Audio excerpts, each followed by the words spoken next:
ഹേ hi hello, ഇത് നമ്മുടെ തടുവേവിനോടുള്ള first long ട്രിപ്പാണ്. നമ്മൾ നേരെ പോയത് വർക്കലയ്ക്കാണ്. അപ്പോൾ വർക്കല ബീച്ചും പിന്നെ ജഡായു എർത്ത് സെന്റർ ഒക്കെ കാണാൻ വേണ്ടിയിട്ടാണ് നമ്മൾ പോയത്. നമ്മൾ ഫസ്റ്റ് പോയത് നമ്മുടെ വർക്കല ബ്ലാക്ക് സാൻഡ് ബീച്ചിലാണ്. അപ്പോൾ ഈ തടുവേവിയുടെ ഫസ്റ്റ് കടലിറങ്ങുന്ന സീനാണ് നിങ്ങൾ കണ്ടത്. പിന്നെ നമ്മൾ അവിടെ നിന്ന് കുറേ ഫോട്ടോസും വീഡിയോസൊക്കെ എടുത്തു. പിന്നെ ബേബീനെ അച്ഛയുടെ അമ്മയുടെ കൈ കൊടുത്തിട്ട് ഞങ്ങളും പോയി കുറച്ച് വീഡിയോസും കടലിലിറങ്ങി കുറച്ച് ഫോട്ടോസും കാര്യങ്ങളൊക്കെ എടുത്തു. നമ്മൾ പോയത് ബ്ലാക്ക് സാൻഡ് ബീച്ചിലാണ്. അപ്പോൾ ബേബി അവിടെ ഫസ്റ്റ് ടൈം പോയതുകൊണ്ട് നമ്മൾ അവിടെ കടൽ തീരത്ത് നമ്മുടെ ബേബിയുടെ പേര് തടൂന്ന് ഇങ്ങനെ ആ ബ്ലാക്ക് സാൻഡ് കൊണ്ട് എഴുതുകയൊക്കെ ചെയ്തു. അത് നമ്മൾ കുറച്ചു നേരം അവിടെ നിന്ന് നമ്മുടെ സൺസെറ്റും കാര്യങ്ങളൊക്കെ എൻജോയ് ചെയ്തു. അന്ന് കുറച്ച് മേഘം കൂടുതലായതുകൊണ്ട് അടിപൊളി സൺസെറ്റ് ഒന്നും കാണാൻ പറ്റില്ല. പക്ഷെ നമ്മൾ ബീച്ചിൽ നിന്ന് കുറേ ടൈം സ്പെൻഡ് ചെയ്തു, നല്ലോണം എൻജോയ് ചെയ്തിട്ട് നേരെ ഒരു ഡിന്നർ കഴിക്കാൻ പോയി.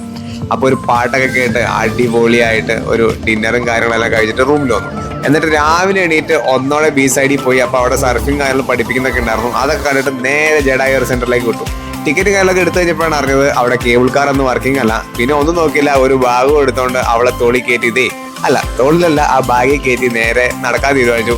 ഏതാണ്ട് 836ഓളം സ്റ്റെപ്സ് ഉണ്ടായിരുന്നു. അപ്പൊ നമ്മൾ അതൊക്കെ കയറിയതേ ജഡായു എർത്ത് സെന്ററിൽ എത്തി. അടിപൊളി ആയിട്ടാണ്, ലോകത്തിലെ തന്നെ ഏറ്റവും വലിയ ബേർഡ് സ്കൾപ്ചർ ആണ് ഈ കാണുന്നത്. എന്താണുള്ള ഐറ്റം അടിപൊളി. അപ്പൊ നമ്മൾ കുറെ നേരം അവിടെയും സ്പെൻഡ് ചെയ്ത് ഫോട്ടോസും കാര്യങ്ങളൊക്കെ എടുത്തിട്ട് നേരെ തിരിച്ചു പോന്നു. അപ്പൊ ഇത്ര ഇന്നത്തെ വീഡിയോ.